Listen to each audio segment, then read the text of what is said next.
Salut frères et sœurs, c'est moi Bill Saliou Diallo depuis en Allemagne à Hambourg.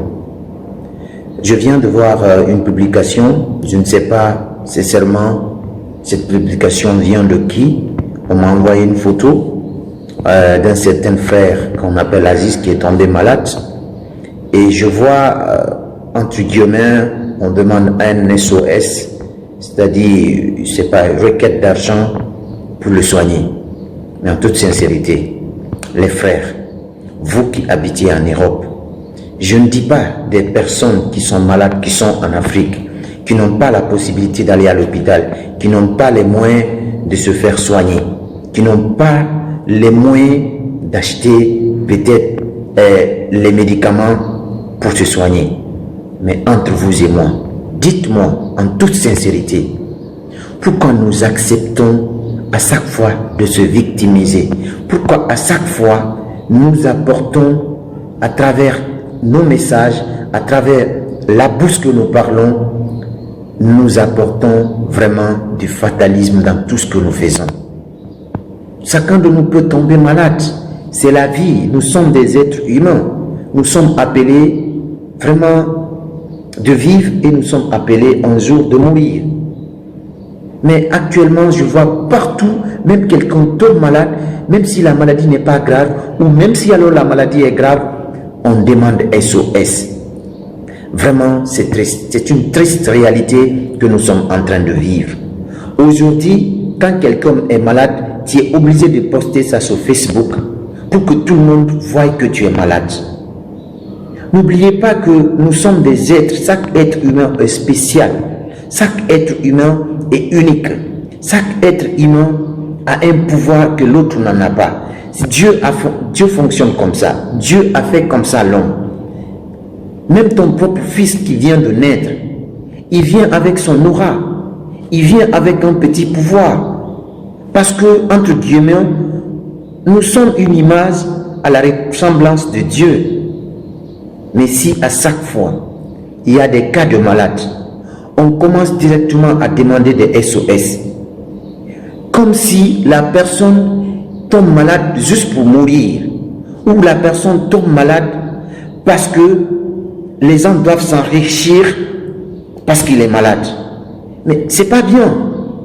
Moi, je tombe malade. Tout le monde tombe malade. Mais je ne veux pas que ma maladie, les médecins peuvent guérir cette maladie. Si ce n'est pas une maladie, peut-être qu'on ne peut pas guérir. Mais toutes les maladies peuvent être guéries. Même si le médecin ne peut pas guérir la maladie, mais Dieu, dans son pouvoir, il peut guérir une maladie. Dieu peut guérir toutes sortes de maladies. Mais la bouche de l'homme là, c'est ça son enfer. Parce que l'univers se crée avec la parole. Dieu a créé l'univers avec la parole. On vous dit, même sous toutes les écritures, quand vous lisez, on dit Dieu, il est Kalimatullah, il est la parole. Et c'est cette parole qui s'est faite chair, qui est venue habiter avec nous, avec plein de grâce. Mais aujourd'hui, vous vous victimisez et vous victimisez des amis qui tombent malades et vous amenez même à l'esprit d'accepter cette maladie et vous faites croire même à cette personne qui est malade qu'il n'y a pas de solution, on a demandé SOS, on va te sauver, on va te sauver. La personne qui est malade n'a plus d'espoir. Je vais revenir sur cette histoire de Aziz. Je sais que beaucoup ne vont pas aimer cette vidéo. Je sais que des personnes qui ont un esprit sain pourront aimer cette vidéo et partager cette vidéo. Parce que c'est la vérité. Dieu nous aime encore. Dieu, il est amour. Dieu nous aime. Dieu nous a donné la possibilité, la force de prier à son nom. Il peut nous aider, il peut nous guérir, il peut nous donner à chaque fois de la force. Mais à cause de la bouche des gens là, on arrive même à tuer une personne qui est déjà malade pour une petite maladie. Vous le tuez avec vos prédications injustes. c'est de la sorcellerie. Où est-ce que vous avez vu un être humain en Allemagne ici?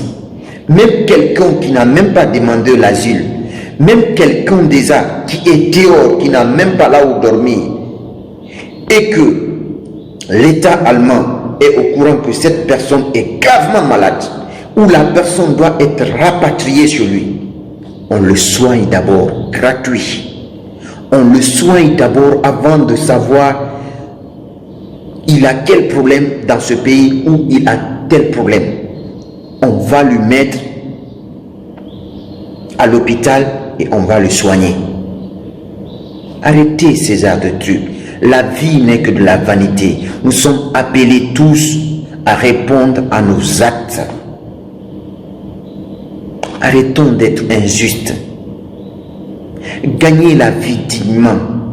Parce que tout ce que l'homme cherche d'ici-bas à la vie éternelle, Dieu, il a caché ça dans la vie de tout un chacun. Le bonheur que l'homme cherche dans sa vie, Dieu a cassé ce bonheur dans la vie de tout un chacun. La prospérité, le buzz que nous cherchons alors, les buzz que nous cherchons n'a pas de valeur parce que l'homme n'est que de la vanité. Arrêtez de tuer les gens à travers vos paroles. La parole amène toutes choses à l'existence. Parce que Dieu, il existe. On vous dit que les morts ne sont pas morts. Vous parlez de la mort, vous parlez de la mort jusqu'à ce que les personnes même qui sont malades, ils ont peur et ils vont mourir. Et même si c'est des personnes qui pouvaient être guéries, vous êtes des êtres supérieurs de tous les autres êtres. En dehors de Dieu là, c'est l'homme qui commande la nature. Après Dieu, c'est l'homme. Parmi toutes les créatures de Dieu que Dieu a créées, après Dieu là, c'est l'homme. Parce que seul Dieu qui a pu mettre l'homme comme un être à l'image et à la ressemblance de Dieu, de son créateur. Seul Dieu qui a pu faire ça. Et si Dieu a pu faire ça, il vous a donné des grands médecins, il vous a donné toutes les possibilités d'avoir de la vie en abondance. Pourquoi vous prophétisez des mauvaises choses dans vos vies? Pourquoi vous dites que je n'arrive pas, je ne peux pas, je suis fatigué? Ah non, je ne peux pas. Mais quand tu dis je ne peux pas, tu ne peux pas. Donc, à résumer, c'était juste un petit message de prédication et je voudrais donner un peu de la force à mes frères et sœurs parce qu'ensemble, nous pourrons y arriver, mais sans aucune hypocrisie, sans sorcellerie. Merci. On se retrouve pour une prochaine fois. Que Dieu bénisse tous les fils dignes de la Guinée. Que Dieu bénisse tous les fils dignes de l'Afrique. Amen. Merci.